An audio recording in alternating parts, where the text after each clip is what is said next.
Luar biasa kan? Pasti luar biasa dong. Kita bersyukur hari ini karena kita diberikan kesempatan lagi untuk kita memuji dan menyembah Tuhan dalam sekolah minggu Panama Makassar.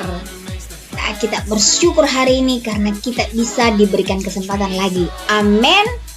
Ya, anak-anak pasti lagi pada sibuk ya, lagi mempersiapkan diri ya untuk ikut semester nanti hari Senin. Oke, tetap semangat ya. Tetap semangat, persiapkan diri kalian untuk menghadapi ujian semester, ujian kenaikan kelas.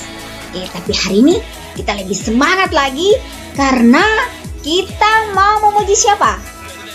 Kita mau bertemu dengan siapa? Kita mau bertemu dengan Tuhan Yesus. Kita mau memuji dan menyembah Dia dengan apa? Dengan segenap hati kita, dengan segenap kekuatan kita, dengan segenap akal budi kita, dengan segenap seluruh kehidupan kita.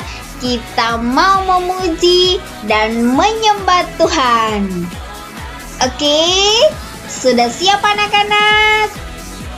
Mari kita berdoa terlebih dahulu sebelum kita mulai kegiatan sekolah minggu kita hari ini.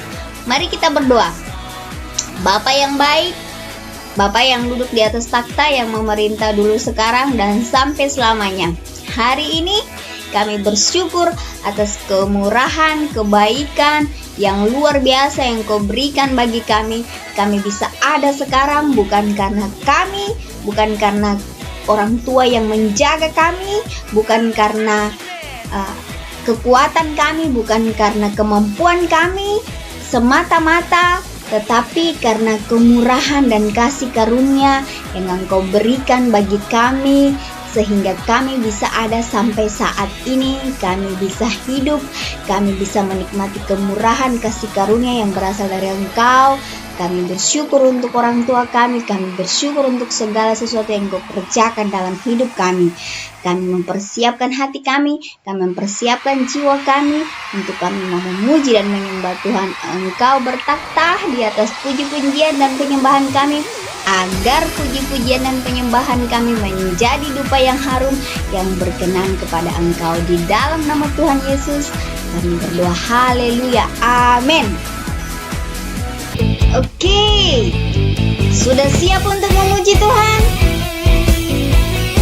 Let's go!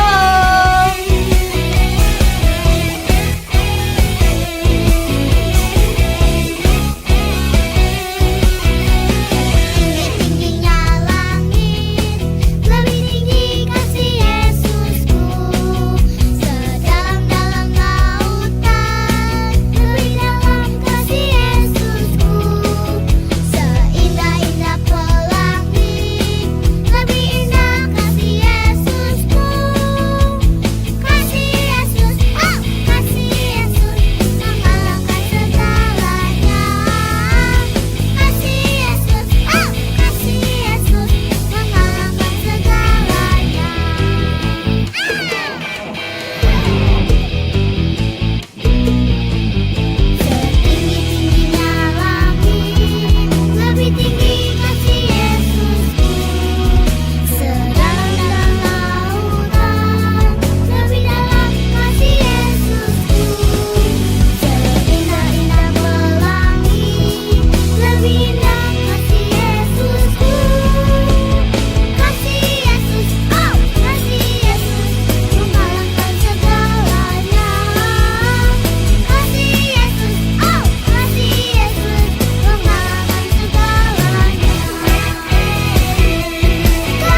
Everyone, I got a love and it's deep down in my heart. I want you to repeat with me. It's deep.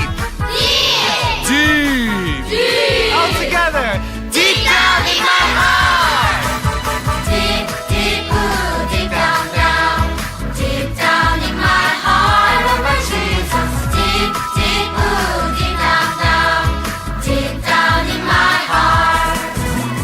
Do you love my Jesus?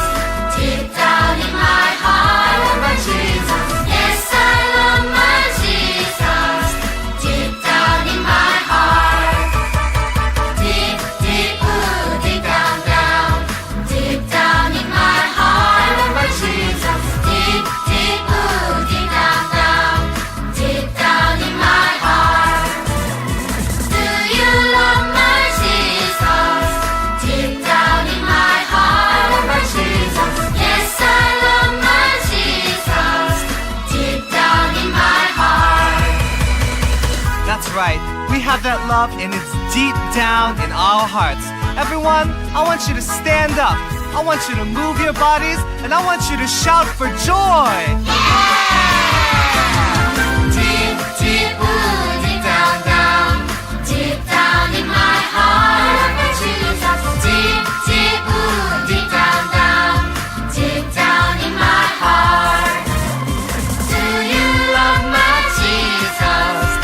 Deep down in my heart, oh my Jesus. Yes, I love my Jesus.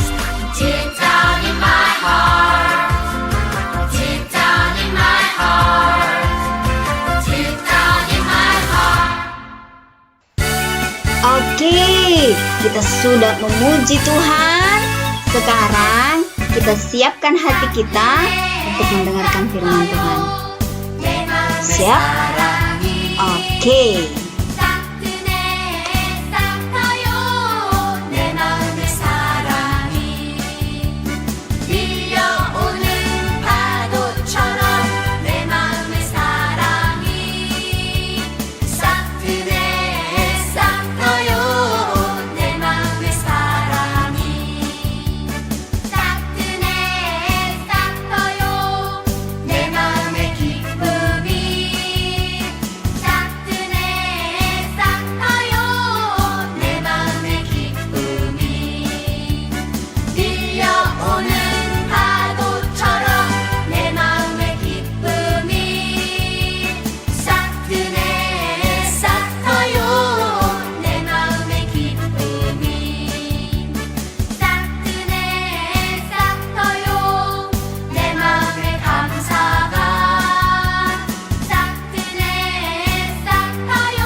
Shalom adik-adik, bagaimana kabar hari ini? Pasti sehat selalu, amin.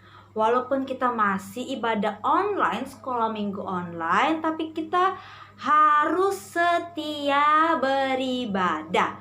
Nah, sebelum kita masuk firman Tuhan, kita berdoa dulu ya. Ikuti kakak berdoa.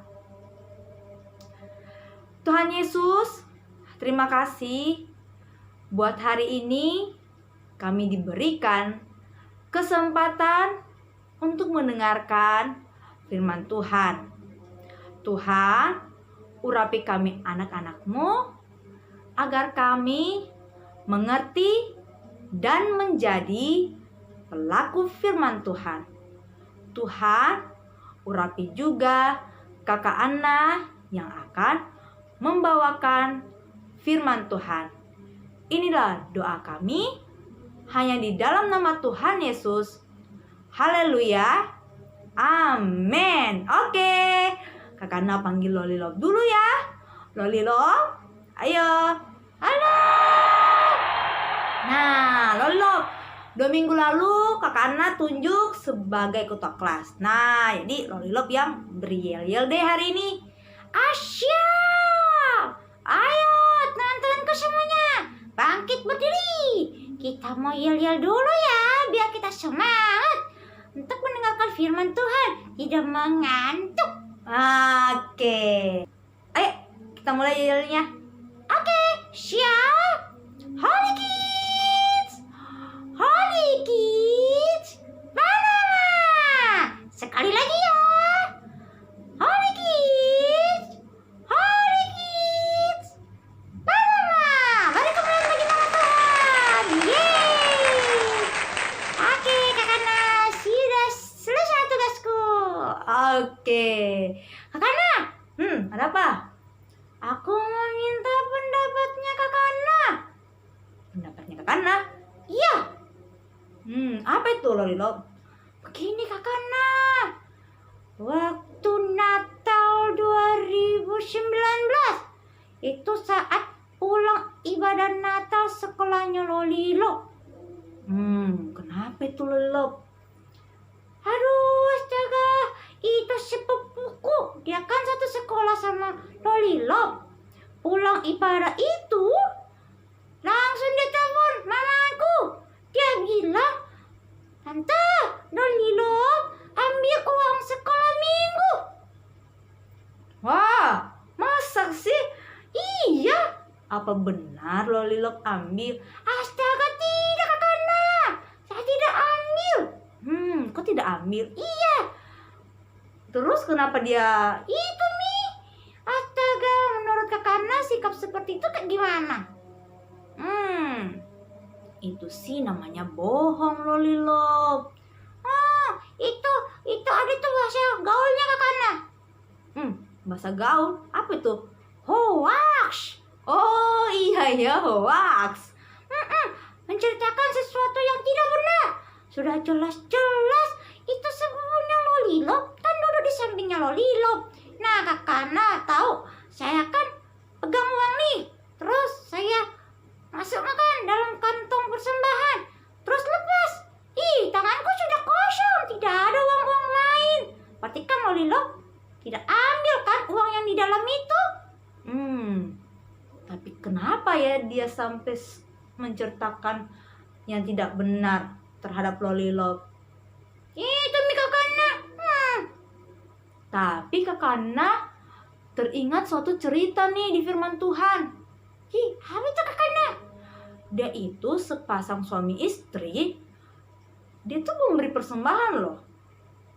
Tapi kok Tuhan marah ya pada mereka? Tuhan marah? Iya. Malahan nyawanya itu dicabut.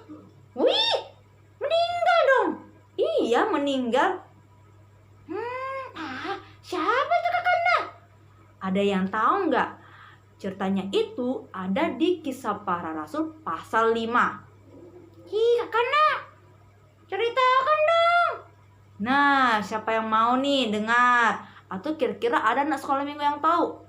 Saya tidak tahu Kakana. Nah, yang tidak tahu, coba kita nonton videonya ya. Kisah Para Rasul. Ada seorang lain yang bernama Ananias. Ia beserta istrinya Safira menjual sebidang tanah. Dengan setahu istrinya, ia menahan sebagian dari hasil penjualan itu dan sebagian lain dibawa dan diletakkannya di depan kaki rasul-rasul. Tetapi Petrus berkata, Ananias, mengapa hatimu dikuasai iblis, sehingga engkau mendustai Roh Kudus dan menahan sebagian dari hasil penjualan tanah itu? Selama tanah itu tidak dijual, bukankah itu tetap kepunyaanmu? Dan setelah dijual, bukankah hasilnya itu tetap dalam kuasamu? Mengapa engkau merencanakan perbuatan itu dalam hatimu? Engkau bukan mendustai manusia, tetapi mendustai Allah. ketika mendengar perkataan itu, rebahlah Ananias dan putuslah nyawanya. Maka sangatlah ketakutan semua orang yang mendengar hal itu. Lalu datanglah beberapa orang muda. Mereka mengapani mayat itu, mengusungnya keluar dan pergi menguburnya. Kira-kira 3 jam kemudian, masuklah istri Ananias. Tetapi ia tidak tahu apa yang telah terjadi. Kata Petrus kepadanya. Katakanlah kepadaku, dengan harga sekiankah tanah itu kamu jual? Jawab perempuan itu. Betul sekian. Kata Petrus. Mengapa kamu berdua bersepakat untuk mencobai roh Tuhan? Lihatlah, orang-orang yang baru mengubur suamimu berdiri di depan pintu, dan mereka akan mengusung engkau juga keluar. Lalu rebahlah perempuan itu seketika itu juga di depan kaki Petrus, dan putuslah nyawanya. Ketika orang-orang muda itu masuk, mereka mendapati dia sudah mati. Lalu mereka mengusungnya keluar dan menguburnya di samping suaminya. Maka sangat ketakutanlah seluruh jemaat dan semua orang yang mendengar hal itu. Nah, bagaimana? Ada kan? Jadi, toko ini suami istri, dia memberi persembahan, tapi sayangnya... Loh, kenapa kamu? Malu. Kenapa malu? Malu, Lolilo. Loh, kok ketua kelas malu sih? Kita ini kan mau mendengarkan firman Tuhan, masa kok pandangannya ke samping, harus ke depan dong. Dan tak boleh malu-malu. Itu Safira, Ananias, mirip-mirip nih Lolilo kakaknya. Oh, jangan-jangan. Untung Tuhan Yesus tidak cabut nyawaku. Tuhan Yesus memberi saya kesempatan bertobat. Oh, pantas mikir kakaknya. Itu sepupuku bilang begitu. Emang kenapa Lolilo? Kamu kenapa dengan uang persembahan itu? Begini kakaknya. Jadi tanteku itu berikan uang kepada saya dan sepupu saya. Dia bilang uangnya kasih masuk di persembahan, kantong persembahan. Terus Lolilo itu nih kakaknya. Belum masuk gereja, kulihat itu toko-toko. Saya bilang, astaga, ada tegelas. Kupikir itu 1.000 ji. Kan Tuhan kan kaya. Tak apa-apa tuh, saya beli 1.000 aja. Jadi saya beli. Di sampingku ada sepupuku. Itu kembaliannya Lolilo kasih masuk dalam persembahan kakaknya. Berarti uang persembahannya Lolilo itu Lolilo belanjain sedikit ya? Iya. Tidak boleh yang begitu. Lihat kan seperti Ananias dan Safira yang tadi. Nih, dia tidak memberi sepenuhnya. Akhirnya Tuhan mencabut nyawanya. Untung Tuhan Yesus tidak mencabut nyawanya Lolilo. Coba dicabut nyawanya Lolilo, bagaimana? Masuk mungkin neraka kakaknya. Nah, kira-kira ada nggak anak sekolah minggu, mamanya atau papanya atau mungkin opanya, omanya, tantenya sudah berikan uang, lalu tantenya bilang ini uang persembahan. Belum persembahan sudah pada lari pergi kantin atau toko-toko untuk belanja. Nanti sisanya masukkan dalam kotak persembahan. Nah, kira-kira ada nggak? Lolilo nih yang begitu. Oh, kalau begitu mulai sekarang nggak boleh ya? Iya. Karena kenapa kita tidak boleh melakukan itu? Itu namanya pertama, kita nggak jujur. Kita nggak jujur sama orang tuanya kita atau orang yang memberikan kita uang. Sudah dia percayakan kita, contoh nih, mamanya kita sudah percayakan kita beri persembahan 10.000. Tapi yang diberikan persembahan dimasukkan ke kotak persembahan malah 5.000. Itu kan bohong sama orang tua. Terus miliknya Tuhan kok diambil sih? Ih, dibilang itu mencuri kakaknya. Nah, itu dia. Jadi mulai sekarang udah boleh seperti itu ya. Karena ketika kita memberi, kita percaya bahwa kita pasti diberkati. Dan prinsip memberi begini nih, Lolilo kakaknya ajar. Kita memberi karena kita sudah mendapat bagian, kita sudah mempunyai berkat. Oleh sebab itu kita memberi. Begitu. Oh iya ya. Nah, jadi uang persembahannya nggak boleh lagi diambil karena kita sudah punya berkat sendiri. Siap kakaknya? Oke. Minggu depan kita ketemu lagi ya. Cerita apa ya? Nah, mau tahu cerita apa lagi? Kita ketemu minggu depan. Sekarang kita doa tutup. Nah, kita doa tutup. Tutup matanya, lipat tangannya. Mari kita berdoa. Tuhan Yesus, terima kasih buat firman Tuhan hari ini yang mengajarkan kami agar kita menjadi anak-anak yang jujur, memberi sepenuhnya, tidak mengambil atau tidak memotong atau mengambil uang milik Tuhan. Biarlah kami jujur dalam memberi persembahan. Terima kasih buat firman-Mu, dan kami percaya 1 minggu ke depan kami anak-anak-Mu diberi kesehatan, kekuatan dalam 1 minggu ini. Terima kasih Tuhan Yesus, berikan kami roh takut akan Tuhan. Biarlah kami menjadi anak-anak yang menjadi dampak di mana saja kami berada. Terima kasih Tuhan Yesus. Inilah doa kami hanya di dalam nama Tuhan Yesus. Haleluya.